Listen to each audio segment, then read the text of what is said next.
As if they don't have too much on their plates. The Kings of Combat Sports Podcast. Neal. Wait, we'll talk about the things they did that day. The land and let the work of Triple H. Rewind-A-SmackDown. Rewind-A-SmackDown. Rewind-A-SmackDown. Rewind-A-SmackDown. Rewind-A-SmackDown. Rewind-A-SmackDown. Rewind-A-SmackDown. Rewind-A-SmackDown.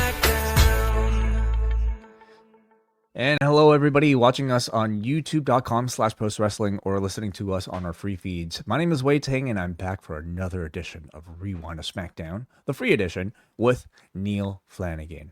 Hi, Neal. I think, as I mentioned last week, I recorded several versions of my name, and I think you went for the most monotone, kind of boring one to put in there. But it still pops me 2 weeks in. Before on the XL portion, I asked you about the weather in Toronto and how things are melting, which is good. Does this mean you're doing your Rocky style training camp for the CN Tower climb at this point? I have not yet, but the steps are still a little bit treacherous. But as soon as they thaw, I will have to. So for people that might not be aware, especially on our free portion of the shows, we are getting together one more time after a year break. I guess 2-year break technically. For the post wrestling Poison Rana CN Tower climb for the World Wildlife Fund, which I will be doing with John Pollock, Braden Harrington, Davey Portman. Joining us this year will be Jack Wanon, and also, of course, returning will be Jesse from the Six.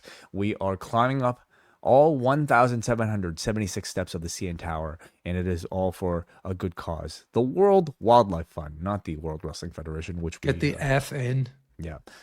So if you would like to support us, because we're trying to raise donations for the World Wildlife Fund, you can go to postwrestling.com/climb, where you can be taken to our page. We have a goal right now of about $750. We hope to be able to at least surpass that. So if you have a few funds, if you love the animals, and if you want to see or hear about, I guess, your favorite podcasters be completely exhausted, do sign up by or do consider a donation by May 2nd. So yeah, thank you for that, Neal. I'm using this as an opportunity to try to get back in shape after being in, I would say, I'm currently in miserable shape with terrible sleep. So I'm kind of starting from negative, here. I've got to say, I don't want to string out our banter, but you look like you always do. I mean, it's not like you've piled on pounds or anything like that. Are you just sort of don't have the wind that you used to? Your cardio I haven't even had the opportunity to test it. I mean, I just kind of know, I don't feel as well. So I'm hoping to change that. And right now we got about 2 months. Thankfully this year it's after WrestleMania season, so it's not like in previous years where you'd have to do WrestleMania and then the week after climb up the CN Tower or anything like that. So that might give us a little bit more time, but we will we might all hopefully get together and do some physical activity, which is a lot tougher these days in our 40s. At some point, Neal, we're gonna have to get you over here to do. John mentioned this on, I think, either Monday or Tuesday when you revealed the fundraiser.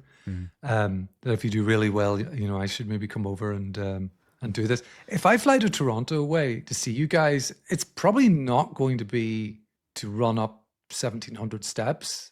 It's probably going to be to sit in a nice restaurant or bar. Fair enough. But what better way to do both, maybe? What better way to experience the city than to climb up, very humid CN Tower on a Sunday morning? So True. We will keep everybody updated perhaps on our progress, especially with Talk next week, which John and I will be recording in the Post Wrestling Café, our rare, at this point, sit down between the two of us live in person as we just discuss all things non-professional wrestling. But for those of you in the Post Wrestling Café who want to hear us talk about plenty of pro wrestling, including a lot from the WWF. In fact, the last ever show branded under the WWF banner. Consider listening to this week's edition of Rewind-A-Way, number 201, as we talk about WWF Insurrextion 2002. This is a review of a UK-only show when they were doing these sort of UK-only pay-per-views. Neal, do you have any memories of Insurrextion 2002? I have a vague recollection of this. I am absolutely certain that I bought this.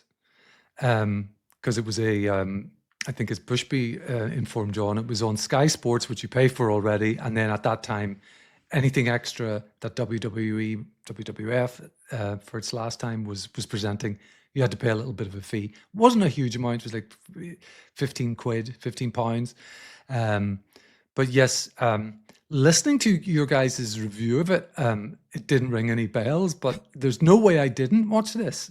It just seemed like it was completely forgettable as a spectacle. I will certainly say, spoiler alert, yeah, this was not really the most important or interesting show whatsoever, but it does offer us an opportunity to talk a lot about a time that I actually am very engaged by and actually really appreciate. That we're talking after the invasion, after WrestleMania 18, and right as the brand split was in its infancy. So we'll be talking about Triple H taking on The Undertaker, Stone Cold Steve Austin versus representing the NWO, The Big Show.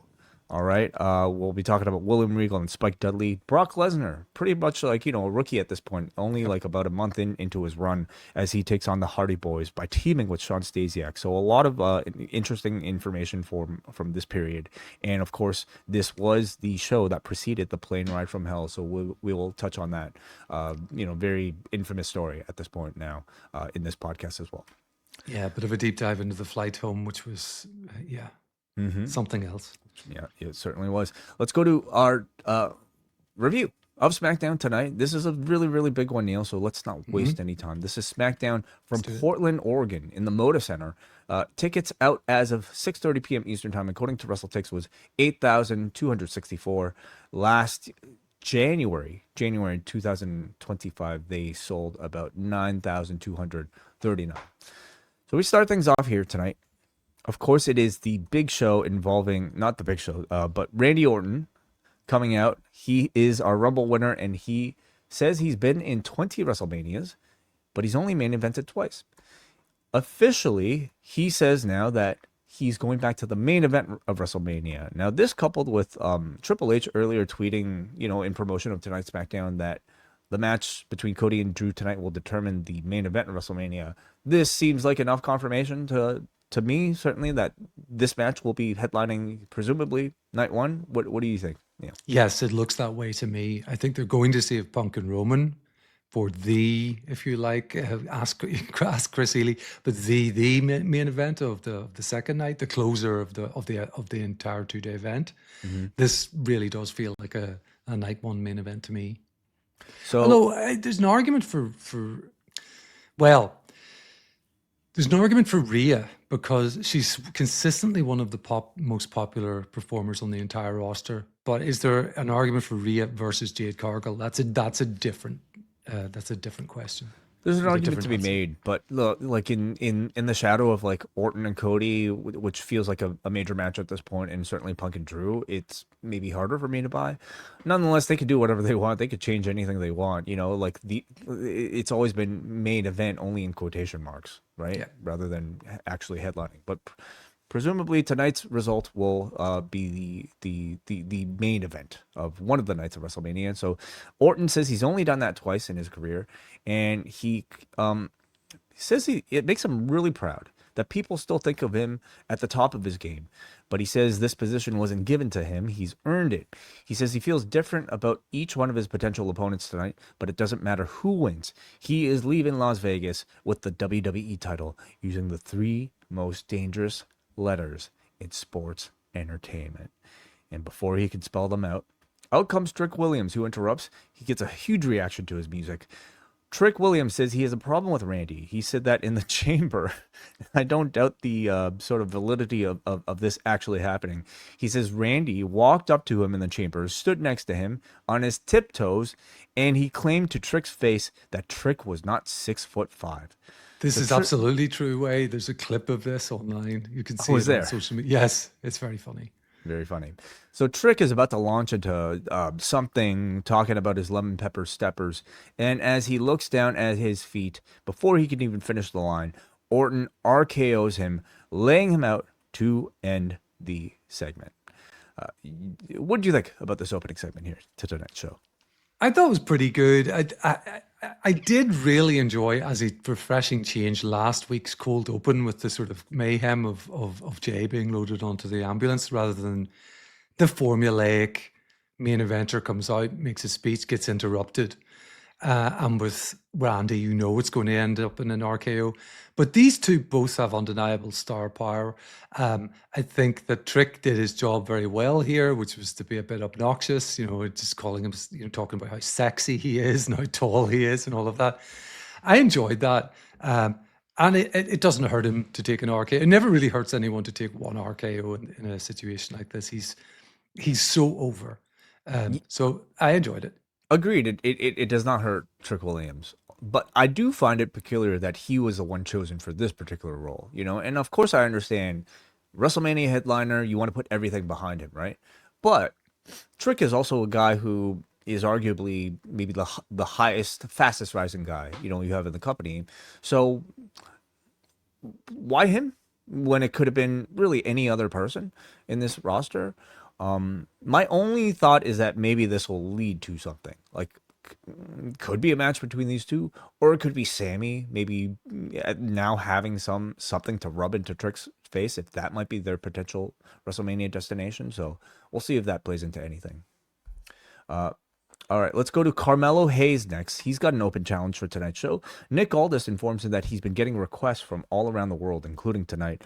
Carmelo prefers to find out who the opponent is in ring, so we get that, and it is answered by El Hijo del Dr. Wagner Jr. What did you think about the inclusion of somebody from AAA, I believe, for the first time in one of these open challenges? Yeah, I was pretty surprised when El Hijo del Dr. Wagner Jr. came out here as the opponent, but somewhat pleasantly surprised because I have been sampling the 1 hour AAA shows. I've seen him before on other crossover shows as well, and yeah, I was looking forward to it as he walked down the ramp, and the crowd got into this match. We'll get to all of that, but yeah, I was surprised that this was who it was. I found it to be like really, if you're trying to insert a bit more integration of this AAA thing, I think like the open challenge is really a perfect place for it. It makes the open challenge, first of all, a bit more unpredictable. It breaks it out of the confines of like the SmackDown mid card, which I feel like we've been kind of recycling through Zayn's run to Ilya's run. So this kind of opens it up a bit. So we get into the match itself, and I have to say, at least early on, by Melo standards, I thought there was quite a bit of miscommunication between the two early, with a weird suplex attempt into like a small package, and then like a messy thing that resulted in Carmelo like selling this sort of invisible flapjack with no actual offense from Wagner. Despite that, Melo goes on to deliver a Dirty Diana, which is his version of La Mystica. First 48 is countered into a powerbomb. Wagner misses a moonsault. Hayes follows up with nothing but net to get the victory. And what did you think about the match? Yeah, I've got to agree. There was some miscommunication here, and I think literally some miscommunication because the mic was picking up some attempts to communicate with each other as well. Some audibles trying to be called. So there was a few not so smooth moments in the first half of the match. I think it ended up being okay though, and the finish was good. And I think a guy this size, potentially with Melo, is a good mix as a base for him to do his, all of his athletics, for his athleticism. So I came away from it thinking, yeah, it wasn't the best start to the match, but ultimately fairly satisfying. I agree. Messy early goings, but they certainly found their rhythm and got some strong reactions by the end with, like a crowd that I thought was like decently receptive to Dr. Wagner Jr. But I'll say, like, through up this performance alone, I didn't really see much main roster appeal for him if we are to look at this as some form of audition. Like, I don't think his look is that great. I don't see that much charisma or spectacle in the wrestling, at least in the body of this match itself. So while I really like the showcase of like a non-SmackDown talent, I don't know if I necessarily saw much more from El Hijo, the Dr. Wagner Jr. here. Agreed. As a one-off, sure, but I don't think he'll be making the jump. Dragunov is with Kathy and Kelly in the back, and he talks about not feeling deserving of the U.S. Open Challenge title shot. And Kathy asks him, "How did you develop this mindset?" And Ilya gets into a whole thing about people call him a warrior, but he got that from his mother. And when people call him a warrior, it means carrying the burden of being her son. And until he can be that warrior again, he will wait for his title opportunity. And at this point, The Miz comes in and chastises him for passing up a title shot. Kit Wilson then shows up and calls Dragunov toxic. So Dragunov then challenges the both of them to a match, I would assume in a triple threat match, which I don't think we got an actual announcement for it, did we? No, we didn't. We didn't get a resolution to this because there was later on in the show a rundown of what has been booked for next week, and this was not amongst them. So yeah, Miz and Kit were sort of left arguing about who should be wrestling him. So my takeaway was triple threat perhaps. TBD. But I have to say, like, this first time seeing like Kit Wilson and Miz on camera together, possibly teasing of like more interactions between the two, I'm into it. Like, I think there could be a lot of potential here in just these two just mixing as characters. I think there's some comedy to be had from the two of them together. Kit's shtick is beginning to wear on me a little bit. It was in the beginning, then he got the cool theme song. And that picked things up all by itself, really, for a little while. And then he was just doing these jobs every week. So he needs something else. And Miz could be it. I think that's a good pairing. And they might not be the only people in this sort of like mid-card, I guess, highly eccentric, realm. And more on that a little bit later. But we got Damian Priest, who beats up with Nick Aldis, and Truth and Priest have been entered as a tag team in tonight's Tag Team Turmoil match. Priest at first acts a little bit reluctant, but he goes along with the idea because he likes the idea of winning a championship. So this looks to be our confirmation that at least, for the time being, Priest and Truth will be proceeding as a tag team. What do you think about that pair?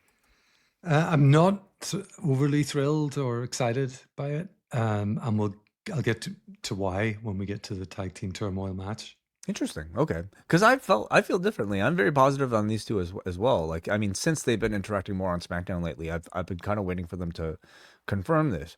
And I like it because, I mean, quite simply, they kind of, like help each other out in what they lack.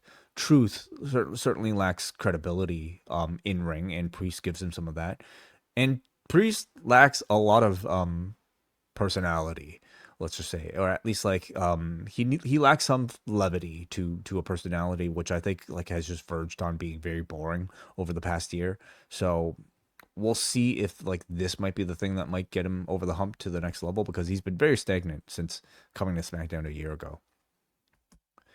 Drew McIntyre steps in with Nick Aldis and says he will give Aldis one more chance to make this right after he made the title match at Elimination Chamber.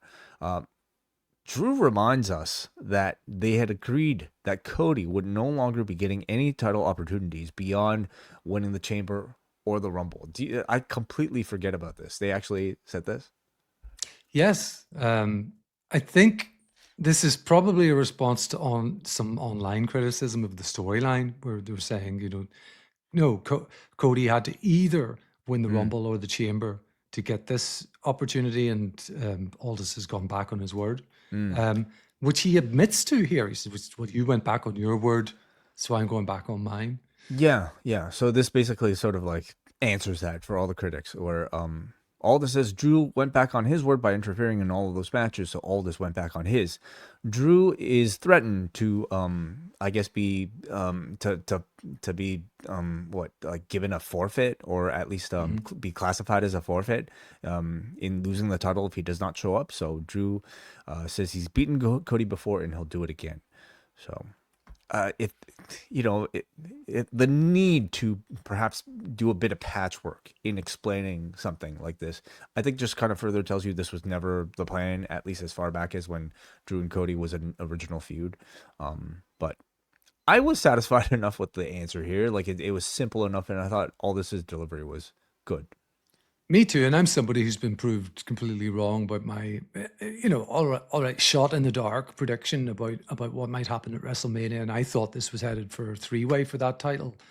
Um, I soon picked up from John on your other shows, that your other reviews, that he probably had some information about about what might the current plans might be, and that might not be the case. I don't know. Not sure. I'll have to ask him. Let's go back to the ring here for our Irresistible Forces Tag Team Title Win celebration. They're in the ring. They got their balloons. It's not that much of a celebration. It looked quite lame, actually. I think they got some fireworks, but they made a toast to being dominant champs, whatever that means, and they issue a warning to the entire locker room. So out comes Charlotte and Alexa, who remind them that they only lost their their chance at the titles because the Irresistible Forces interfered in their Kabuki Warriors match. And then Kiana, James, and Julia come out.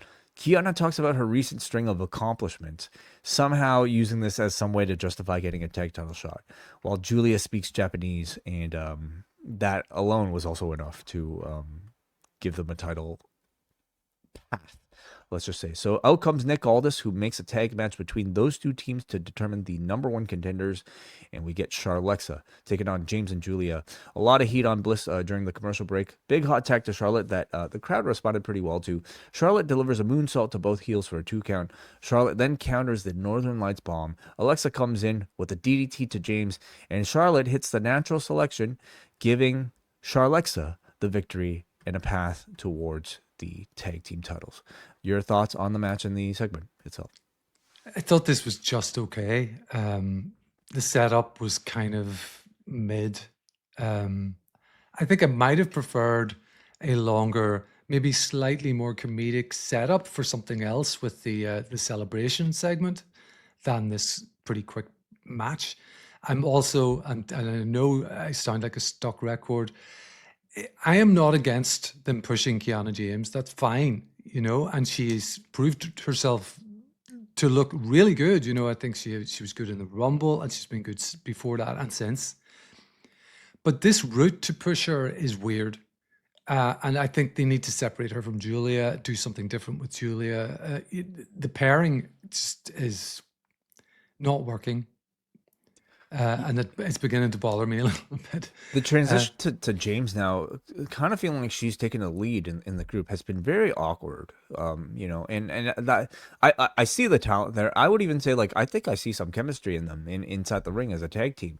But I think they've been going about the sort of like context of the team like all wrong, without really offering any sort of reasoning for how this relationship has kind of become now a James dominant relationship. Yeah. And unless we forget, Julia still holds the women's US title, which has been completely forgotten about and isn't really even hardly ever mentioned. Yeah, they did announce in passing on commentary, I believe last week, that or maybe it might have been a social media video or something, that like James has been scouting all their opponents by being ringside all those months for Julia matches. I feel like they need a bit more than that. I think they need either a complete rebranding, or just maybe break them off as single stars, which they might be better off for. But at this point, heading into WrestleMania, I don't really see that much like change for them. No, I feel it's too late for WrestleMania. Whatever if these two feature on WrestleMania at all, yeah, there's no capacity really at the moment to sort of spin them off into two separate singles programs. Yeah, which I think would be a little bit of a shame, just given like how much push they've given James, in the lead up to the Chamber. Hopefully that just doesn't dissipate, now that we're focused on WrestleMania. So we get to hear from Jelly Roll up next, who sends in a video basically promoting his attending SmackDown next week. So do you think we're getting another Jelly Roll match, or is this just another appearance? I think it's probably just another appearance. Last time he did more or less set up camp in Orlando and was training pretty hard. Although he's looking pretty lean and all of that, I've heard nothing about him training, so I don't know. I would assume some sort of an announcement for a role at WrestleMania, wouldn't you think? Yeah, I think that he could probably be a special enforcer for a match. He could be in a hosting role, something like that. But I don't know that he'd be tagging with anyone in an Does he actual play a match. pivotal role in the Cody Orton build? Which he did, like he talked about both men in this He video. name checked both of them. We know tagged he's with Orton, of course. We know he's tagged with Orton. He's friends with Orton, and he sort of also said that he respected Cody as well. There's definitely room there for him to play a part in that story. Yeah. So Cody is interviewed in the back, and all Cody wants to do is point at the sign. He says, "Poor man, let him point at the sign." So then in comes, I think, our favorite on these Fridays, Neal. Oh yeah. Sami Zayn, who walks in. You know, he says things haven't been great between the two of them, and he doesn't want to get into Cody's head before the match. Sorry, I'm getting choked up. It's Sami's acting. So I'm getting so worked up at just seeing Sami Zayn here. He casually says that, you know, you getting a title shot, that alone is a little crazy. And of course, Cody takes offense to this. Sami says, "Are you kidding? You lost the chamber match, but you're still getting this title match. You get second chances, and I basically never get any." Cody at this point gets really, really mad. He accuses Sami of politicking for a title match with him, and Cody hasn't even won the damn thing yet. Zayn gets more angry as a result of this, and he says, "You think I'm trying to snake my way into this title match?" Zayn says he actually came here to wish Cody good luck. He says he's rooting for him and wants what's best for him. Cody says okay and leaves. And Sami freaks out as he does every week, and has a good takes out his frustrations on the nearest table or equipment box. The poor water bottle that he slapped. Yeah, I love these. They're so captivating. Apologies, my voice is just very dry. Honestly, I think these two could be arguing over, like, I don't know who's supposed to do the dishes, and I think it would be just as good. I think they're just so excellent at ramping up intensity in whatever they had to talk about here. Where is all this heading, Neal? I honestly still don't know, but I don't mind that I don't know, because I am fairly confident there's a decent direction coming out of all of this. And we get a bit of that later when Sami, walks into Randy Orton as well. And I agree with you. These two together are really good, because they're just Cody's good at the old intensity. Sami's good at sort of ramping up the intensity as well, which he does here. You think I'm being self-serving, and then it's kind of, I don't know. And Sami's left with saying, "I don't know either, man. I came here to say good luck, and here it is." I love this thing he does every week, where he gets himself completely worked up, and then he kind of has to back off and apologize. And we know that just one of these weeks he's going to completely explode from this. It won't be just the water bottle that gets it. Yeah, and I just, like, I marvel at how, like, every week we start from, like, this base, right? Like, okay, like, they're they're kind of calm afterwards, like Zayn's apologized. Cody, you could tell, is like annoyed as hell by this guy, and just seeing him, like, he knows, oh shit, okay, Here we go. Here we go with another one of these, and just like he just works himself up into, like, this, like, very heated exchange with Cody, even when he's not necessarily trying to. They've organically, like, just built, I think, some really fun interactions with Zayn. The other thing I enjoy about it is that Sami always seems to have a point. Sami's right about, he doesn't get the second chances that Cody does.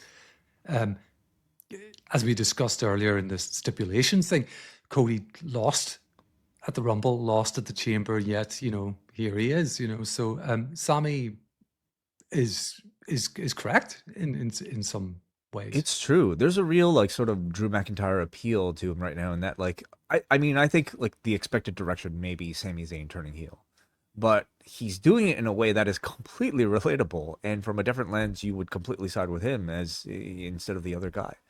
So more with Sami Zayn a little bit later on in the show. He's not wrestling very much these days, but I continue to think he, to me, like, is kind of stealing these shows in some ways. Trick Williams, it was on the Breakfast Club, and they actually showed a clip of it, so that was kind of cool. Tag Team Turmoil is our next match, and this is basically a gauntlet match to determine the next tag team title contenders. And we start things off with the Motor City Machine Guns taking on Fraxium, two teams that you would not have seen wrestle as teams since November of last year. Yes. The crowd, Motor City Machine Guns music hits. They walk out and the crowd are like, Who? are these guys new? Who are these guys? Razor what? Yeah, Razor Fist. That's right. So they have a match here, and Fraxium work really, really fast. Delivering repeated topes as we go to commercial breaks. More dives from Frazier as we come back from break. The finish to this portion of the match comes as Axiom delivers a missile drop kick to Sabin. Shelley puts Sabin's foot on the ropes, but the ref does not see it. So the Machine Guns are eliminated. And a little bit more on this particular finish a little later on this show. But for the time they were in, what did you think about Fraxium versus Machine Guns? Great. I really enjoyed this. Now, it was a bit of a sprint. It was quick. But two proper tag teams doing sort of cooperative tag team moves. I've really missed it. And that goes to what I was saying a little earlier about R-Truth and Damian Priest. And maybe I'll talk a little bit more about who wins this match later on. But it did put me in mind of last year, the 3-hour SmackDown era, when these guys were getting, time to have excellent matches every week, and it was kind of always one of the in-ring highlights of the show. So yeah, this first portion of the Gauntlet match, I really, really enjoyed seeing these folks doing what they do best.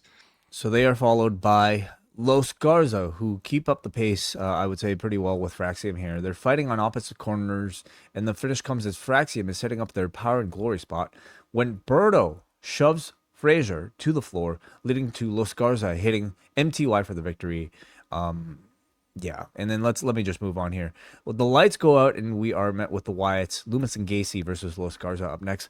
Tagaloa and Tamatonga interfere, which allows Los Garza to advance. They break off, and they brawl to the back, leading us to the final team, R-Truth and Damian Priest coming out to face Los Garza. The crowd certainly loves R-Truth, and they're cheering for him during the commercial break. Priest comes in with the hot tag. Berto goes on a big run, ending with a big moonsault for a 2 count. Truth then tags back in, hits Cena's 5 moves of doom, including an STF at the end, which is broken up by Angel. Priest tags back in, and then he and Truth deliver stereo thunderclaps before delivering a simultaneous South of Heaven and AA, getting the victory and the future tag title opportunity. Yeah, the match, as I say, when it was the real tag team workers at the beginning, and I include Los Garza in that, who are great. I was really enjoying the work. I know they have a story that they want to tell, but I'm a snob. I'm a purist. I enjoy the in-ring work. So the crowd really reacted pretty hard for Priest and R-Truth. That's who they wanted to win. That's probably who should win this match, particularly since we've had weeks upon weeks of the tag team division just being non-existent, sitting in the back, learning about how to use ESPN or whatever it is. So I think it's, for the broader audience, this is definitely the correct result, but it just put me in mind of what we could have had over the past few months in the tag team division. Certainly. And where are the Street Profits as well? Because that's another mystery. That's a very good one. Yeah. In the case of Fraxium and Garza, I thought those two teams really stood out to me in this match. It felt like they were, probably all of them were on a bit of a mission to just remind the audience and remind the people in charge of this company, like exactly, what this tag team division was about and how overlooked they've all been. I'll say though, I mean, on the note of like maybe teams not necessarily fitting into like the division style, I think the Wyatts continue to me kind of struggle to live up to that standard. Loomis and Gacy, yeah, but they're not as good. But it's very clear, like judging by this gauntlet match itself, none of these teams are able to get half the response of an R-Truth, who immediately comes in and already feels like the star of the division. And for that reason, I think, like these shows aren't necessarily just like built off of great in-ring action, but like connection to the crowd, and R-Truth has a lot of it. And he's bringing Priest along with him, who, like has like brings a good level of relevance and you could even say star power to the division itself. But I do have similar questions about whether or not they can live up to, like the work rate abilities of a Fraxium or even a Las Garza and Machine Guns. Yeah, but I don't think they can. But I also don't think that it matters that much in the WWE ecosystem. So I get that. The only reply I would give way to, I'll not string this out too long, is that last year there was a little bit of outcry from the fan base that these tag team titles were not being defended at WrestleMania. They had instead an incredible sort of title match on the SmackDown before, Well, yeah. and that's because they had built up these teams and they were getting reactions. The crowds were into it. They recognized the great wrestling. I think when you throw them back after several months into the ring, yeah, you're going to get minimal reaction because there hasn't been any build. Yeah, there's certainly that. But like, I don't know if there's a real house style to the tag division anymore. When you don't have the Profits, you don't have DIY, and you've had the better part of the past year like dominated by the MFTs and the Wyatts. So I don't really think like you can't keep up like a Fraxium pace for the entire tag team division. I don't really think that this is that division anymore. So I'm assuming Priest and Truth might even go on to win the championship because I think it would be that much more of a fresh coat of paint. And at that point, it would look like a bit of a different division. So we'll see what that could lead to. But I can also like see WrestleMania for whatever this match is, whenever this match is. Orton and Sami Zayn are backstage. Zayn brings up Cody taking advantage of Drew's interference in their chamber qualifier, and then says Orton did the exact same thing when Drew interrupted in the chamber. He took advantage of Drew's interference to beat Cody. So he wants to know from Randy, how do you do it? How do you talk to Cody about, how do you talk about Cody like he's a best friend and then be okay taking that shortcut to win? And then Orton says sometimes you got to be selfish. Zayn asks, don't you think that makes you a bad person? And Orton says, it makes me a 14-time world champion. So Zayn says he appreciates the advice. Orton then goes on to say, I believe in you and think you should believe in yourself. He tells Zayn to listen to the voices in his head. And of course, at this point, Zayn is met by Aleister Black and Zelina, who look at Orton in the distance, and they tell Zayn, don't mind him. It's just the nature of the beast. These two, I could have done without at the end of this. I think it would have been more effective without them because Sami's wrestling with the very essence of the nature of morality here. Does that make you a bad person, Randy? He's sort of like, he's struggling with this. And Randy's, well, makes me a 14-time world champion. And Sami's, well, can't argue with that. And did we really need the kind of don't worry about him, Sami things? I mean, Black is the person attached to Orton, and this is essentially what Randy confirming what Black has been suggesting this whole time, that your nature is to be a bad guy, or at least somebody with those tendencies, right? So I felt like, again, Black is going to play a big role in all of this somehow. Maybe still a little bit yet to be revealed, but I thought this was like important to remind us of, his influence in Randy Orton. You want to say, okay? So, and maybe even like a further influence on Sami Zayn a little bit later on too. So maybe Aleister Black will get done what Karrion Kross could not, and that's turn Sami Zayn heel. But I thought the interaction between these two was great. I mean, he's kind of like a son asking dad for advice here on how to turn heel. And I like the fact that Orton has always been the babyface who has been very upfront and honest about like his dark side. In fact, like this whole run, especially with like Arcade Bro, we've been waiting for him to turn on Riddle. And up until now, he's never turned. So it could come right now. But I love that he is able to credit selfishness as one of his reasons for success. Yeah. And I thought like they got into like a good sort of highlighting of differences between shades of good guy. So it probably will lead into something both with Cody and also Black, and of course whatever Zayn is building up here as well.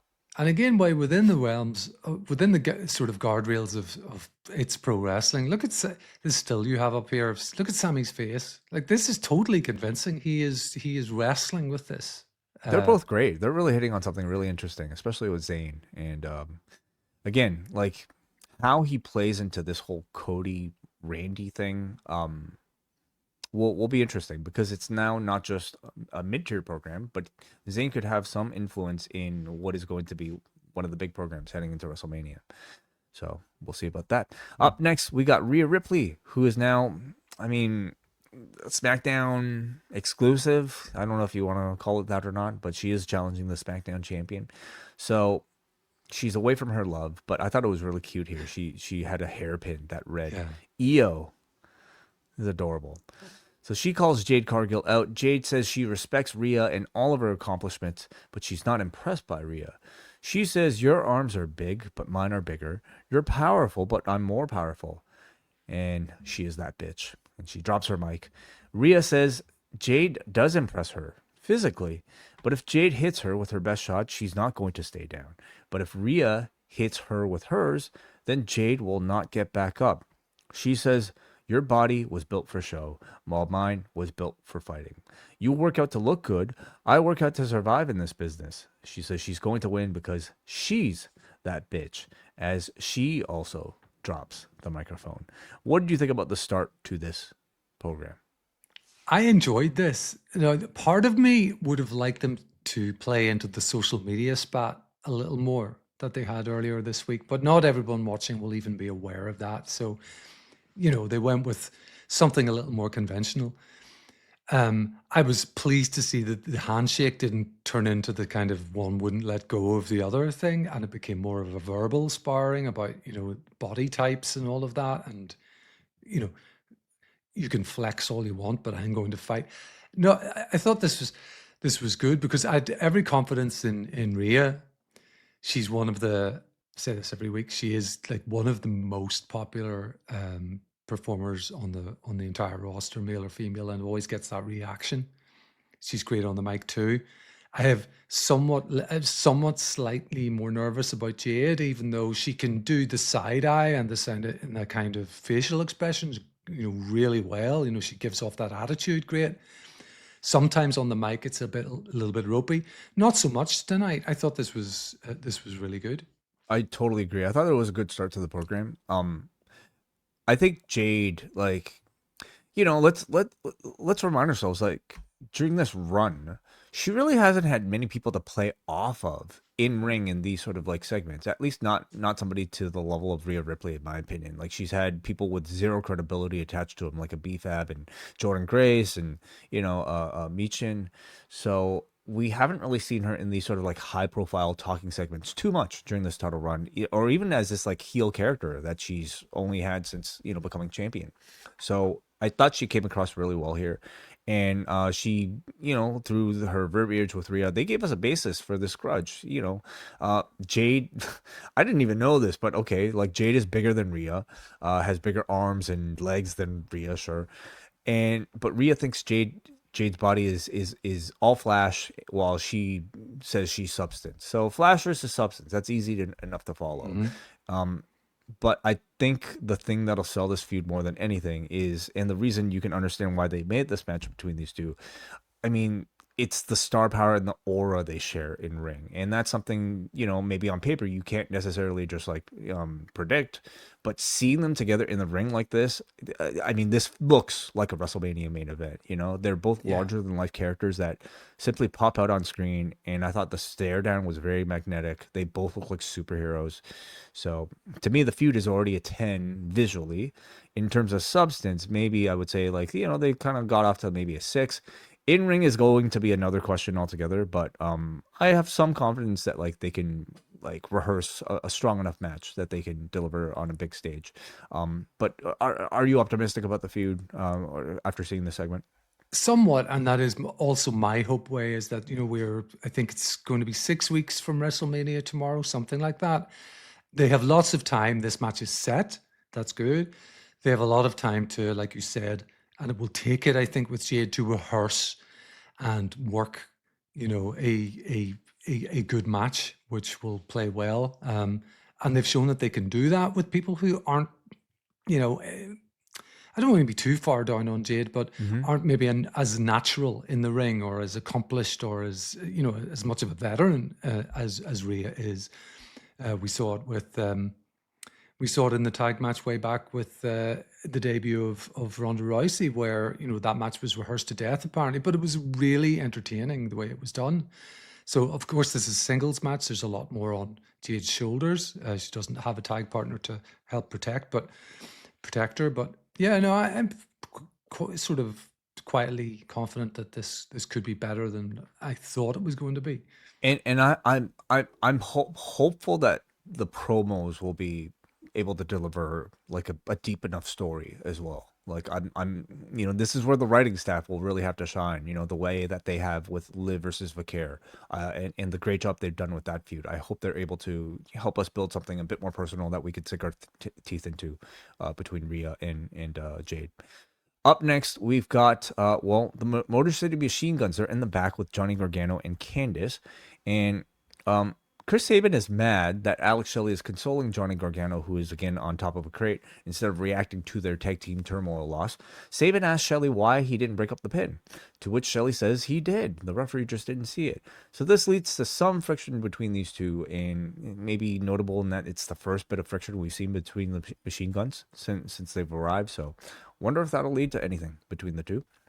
I think apart from some babble with the ESPN segment last week, this is probably the first time we've heard them speak in months, so maybe it leads to something, although Shelley's absolutely right.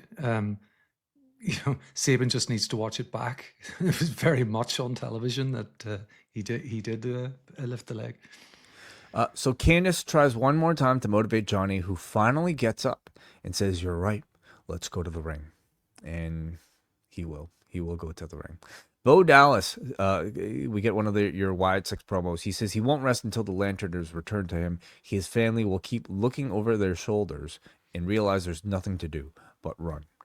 So then we go to the ring as Johnny Gargano is there. He's standing upright. He says Candice was right. He is one of the best wrestlers in the world, and he says it's time to be Johnny wrestling again. And it starts tonight. So Johnny Gargano opens up an open challenge, and he throws it out there to anybody in the back, and it is, of course, answered by Oba Femi. Comes out and sells all of Gargano's offense, repeated running uppercuts, the puff toss, and then the fall from grace is delivered in a very, very quick win here. So a brief sort of a escape from depression here from Johnny Gargano, but we can expect I don't know how much will he be inside the crate now instead of fighting on top?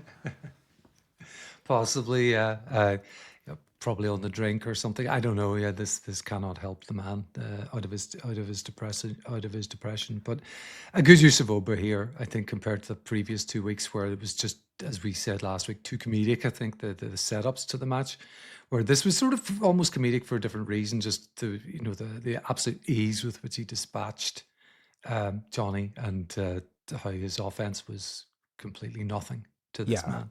Between this and Rusev on Monday, I definitely think like they've been treating Oba a bit better than to have him like overstay his welcome, I want to say, in these sort of like prolonged comedic segments. This was, of course, somewhat comedic, but Oba played zero part in sort of like setting up the like being out there and communicating with Johnny to try to set up the punchline. It was just him being physical and getting out of there, which I thought was more effective. So they're continuing to like sell us on like Oba being a free agent between Raw and SmackDown. Like at this point, can we expect them to not announce like his actual signing until after WrestleMania? I don't know. It's an awful long time still to go, a month and a half without resolving this matter. It seems a bit of a failing on the management side. Yeah, how long can somebody stay on the free market? There must be some deadline, Yeah, you would think so. Yeah. I guess we'll see. Yeah. So that was Oba Femi this week, and that was Johnny Gargano this week. Honestly, like, I don't know when he and Candice may be done, but this does not feel like the role you give somebody like a Johnny Gargano unless you know or sense that he is on his way out. He may well be following his friend out the door. I'm thinking it's a suspicion rather than anything else. But you're right. The way this guy is being put on television each week is just there's nothing to this. He may as well not be there, and when he is there, he's getting destroyed. So yeah, this It could be. feels like the type of it feels like they're just squeezing whatever name value they can out of Johnny Gargano before like the competition might take him. That's just the sense I get, because if they find it, like if there's any thought that they could still use Johnny Gargano after this, I can't really see them treating him this way, right? So Yeah. I also wonder where on earth he would slot at this point. as a singles, I mean, well, in the U.S. title division, but they're not even using him for that. And how could they after like he loses like this to Oba Femi? So we'll see where this story is headed, possibly towards Wednesdays for Johnny Gargano. Jade is in the back with Meechin and B-Fab, and in case you were just wondering, on the edge of your seat about when Meechin would finally get her opportunity against Jade, well, that'll be next week, because Jade has had enough talk. Jade even asked Meechin why she let Rhea skip the line, as if Meechin would have had any say in like whether or not Rhea would get her title shot. Anyway, it's been a very cold and nothing build between these two, but I don't even see any value or purpose to it other than it possibly ending with Meechin and her B-Fab turning heel and joining Jade. What do you think? Hadn't even thought of that, but yeah, I mean, this has been going on for maybe 3 weeks. This sort of the Meechin and B-Fab show up. Meechin's got her kendo stick, and they get in Jade's face, and I don't know. It just feels like they don't belong on screen together, and I don't mean that in a totally disrespectful sense to B-Fab and Meechin. It's just the way they're being positioned. Jade's at the very top of the card. She's got the title. These two have no business challenging her. I mean, that has been settled by the Rumble and by the Chamber. Who is going to be challenging the champion. So I don't understand this Meechin thing, but I guess we've got to give Jade some squashes to build her up before. I don't think a squash against Meechin does anything for her. Like, I mean, she's already seen way above, right? Yeah. I do want to maybe play out the idea of like them being her heel backup, in a feud against Rhea Ripley. Like just to kind of like take us further towards WrestleMania by making things a bit more interesting and more like slanted towards Jade being dominant. I could maybe see that happening, Jade doing like hiding behind Meechin and B-Fab.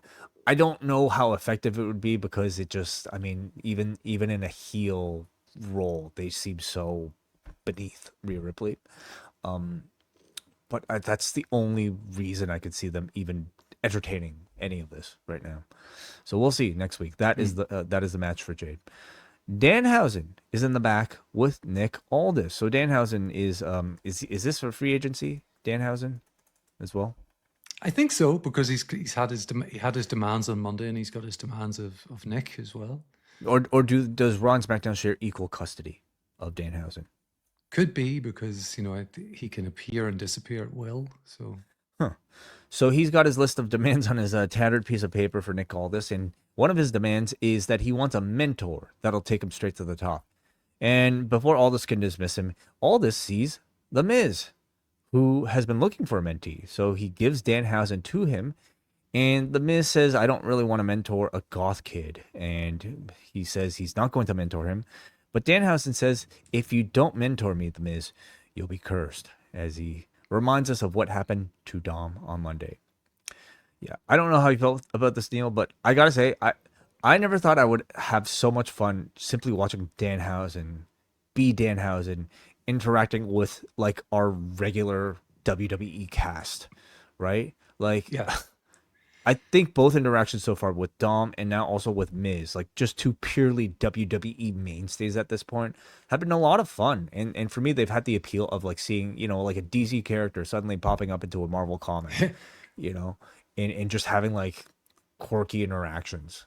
I agree with you, and I think he's going to get over huge. He's already over to this Portland crowd. They were kind of chanting along with the "You Are Cursed" part of the speech, and I think I heard some laughter as well. It was, the introduction was crap, as has been well documented at the PLE, but I think his appearance on Monday and again tonight, very entertaining. And this is sort of this is not some sort of WWE-ified Danhausen. This is Danhausen as you would expect him to be. So yeah, like you said, seeing him crop up with complete mainstays, particularly someone like The Miz who's been there forever, is a lot of fun. It made me chuckle, and I think the two of these, this is another pairing for The Miz. We talked about another one earlier on, that I think could work rather well. Kit Wilson and Danhausen on screen together, I think will be magnetic. Yeah, sign me up. Yeah, I'm loving this. And I don't think it, to me, discounts our feelings on the introduction. I thought it was a bad introduction and a bad way to introduce him. I think you could have gotten to this point, and maybe even better, through maybe like a way of presenting him with a little less like over hype. But I always felt like confident in feeling like the moment he was on screen, I think especially children, but like adults as well, like they totally get into the gimmick. And I think we're already seeing how much of a better fit he might be in WWE than AEW, where he was basically not featured.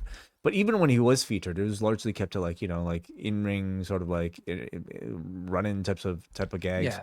Nothing where I think he excels in these backstage segments. Absolutely, yeah. And I think in-ring will not be his forte in WWE either. Of course, they will use him at some point, but yeah, these sorts of backstage skits, we do. I mean, of course, they do backstage stuff on AEW, but not like this, not in the sports entertainment sort of zone. No. And I think Danhausen is proving already to be a good fit for this. Mm-hmm. The Miz and Danhausen. Yeah, let's go. Lovely. Mizhausen, beautiful. Oh, I love it already. And we get our main event for the WWE Undisputed Championship. We're still calling this Undisputed, please? Why? It's officially the Undisputed WWE Championship, yes. Why are we doing that? When I do my written reports, I occasionally check whether they've changed it. No. So it is Cody versus Drew for the WWE Championship. This is a straightforward match between the two. And there are a lot of commercials, in the presentation of this. We get commercials between the video package reminding us how this match was made, and then the entrances and introductions before we get more commercials, before we get to the actual match itself. So we finally, after it feels like 15 minutes, we finally get to the match here. Drew starts the match running to the back as Cody catches up to him and then brings him back and takes control. Drew then gains control after hitting Cody with a nice surprise claymore to the left arm off of an up and over. So Drew then continues working on the arm throughout the match, doing even a Shayna Baszler, Pete Dunne style stomp to the elbow. Cody comes back and brings Drew to the desk as he attempts a crossroads on top of the desk, to which Drew escapes, but their combined weight unfortunately collapsed the table anyway. So Drew, seemingly improvising at this point, pulls the table from underneath the ring and powerbombs Cody through it. Back in the ring, Drew follows up with his own crossroads to Cody for a 2 count. Cody then delivers his own claymore for a 2 count. They both narrowly avoid Charles Robinson until Drew deliberately drags Robinson in front of a disaster kick attempt, laying him out. Cody then hits the crossroads, but there's no referee. So Dan Engler rushes from the back, but a flash claymore from Drew gives Drew a 2 count. Drew is mad at Dan Engler, and he continues taking it out on Cody's left arm and shoulder. Drew then has had enough, and Glasgow kisses the referee. He then goes outside and takes a chair. When Jacob Fatu comes out to take the chair away, Cody goes for another pin, but Robinson is back right now and counts a 2 count. Drew then delivers the future shock and misses the claymore.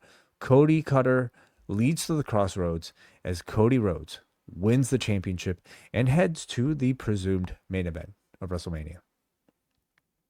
Yeah. A very good match, I think, and enhanced by the fact that there were no commercial breaks in this. There were, like you said, seemingly 3 or something in the build-up to the match from when they're taping up backstage. And then we got the ring announcements from Mark Nash, and then with more ads. So maybe a worthy sacrifice. Maybe that their justification was that we take all the commercial breaks beforehand so that we can leave it uninterrupted. I believe there might have been one that Netflix ran through, of course, so we got to see all the action. But I'm assuming on USA there was probably at least one. that interrupted. Okay, I thought they said that they were going to run it without commercial interruptions, but Oh, I maybe. may be wrong on that. A very kind of WWE mentality match, the kind of the slow, let's slow it down, because it was lengthy, and we did get a lot of sort of limb work and that kind of thing and telling the story. But who better than these two to do that? I really think that they worked it really, really well. We got the unfortunate incident of the announcer desk just collapsing under them, but they worked through that really, really well. I think like Cody just staggered around, Drew grabbed the table, powerbombed him through it, and they didn't really feel like they missed a beat there. The ref bump was predictable, I think, and although less so the Glasgow kiss on poor Danhausen. So entertaining. I do wonder, in the bigger picture, is this enough at the moment for Drew to move on from Cody and his obsession with the title? I mean, he has talked so many times about praying for it. He wanted to protect the title. He kisses the title. He wanders around with it. He sleeps with it and then posts it online. And clearly where we're supposed to be headed here, I think, is Drew and Jacob.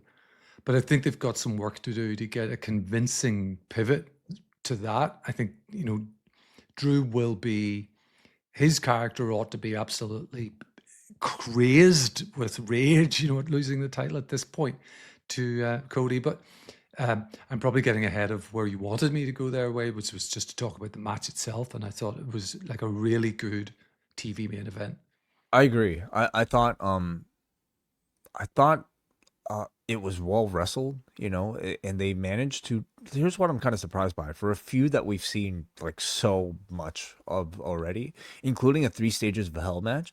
I mean, a straight up wrestling match from these two. Granted, a lot was at stake here, but still, a pure wrestling match between these two, or as pure as like 2 ref bumps in a wrestling match may be.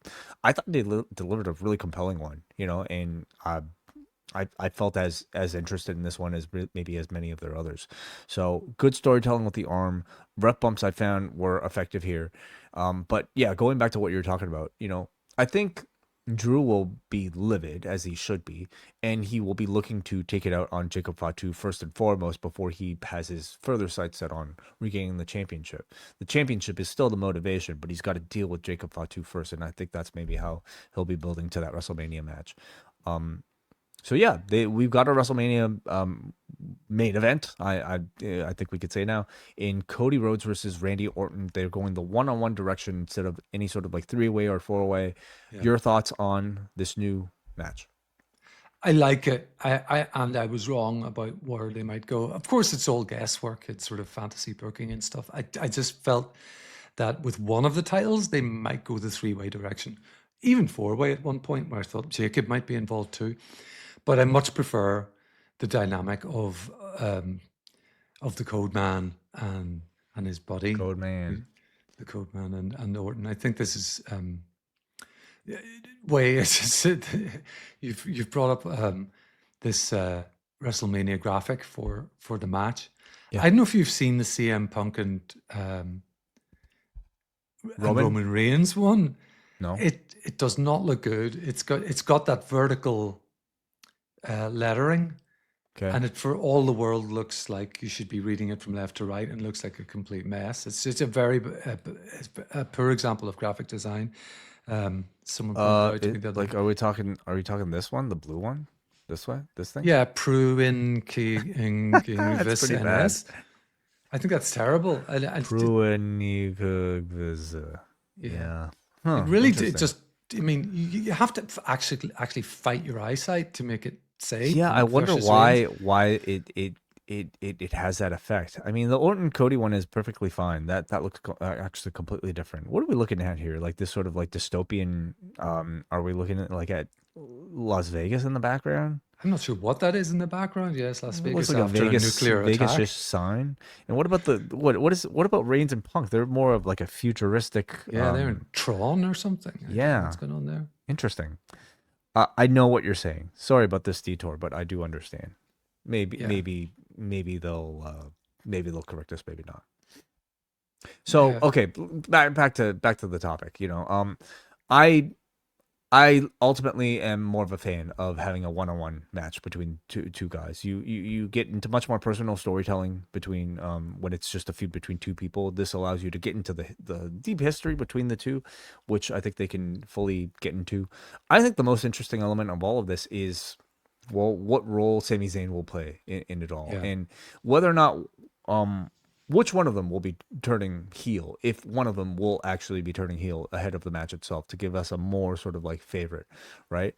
Both of them are baby faces right now, and you can argue Cody might be like flirting with a bit of negativity sent towards him, but that was not the case tonight. This crowd like treated him like, like a very standard, like over babyface against vanquishing the heel in Drew McIntyre.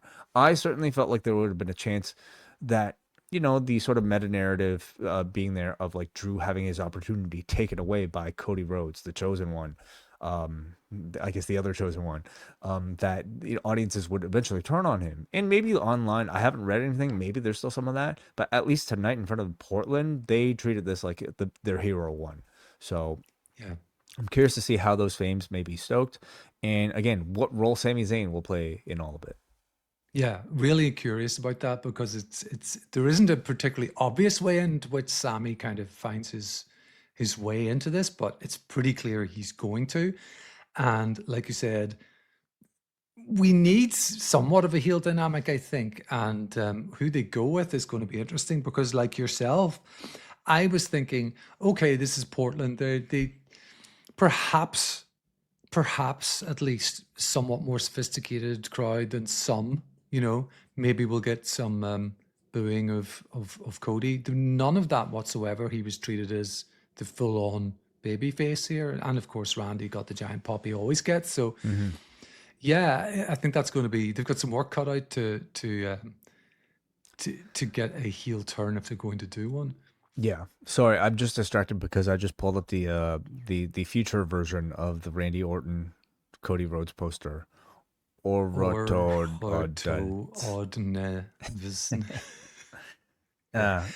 All right.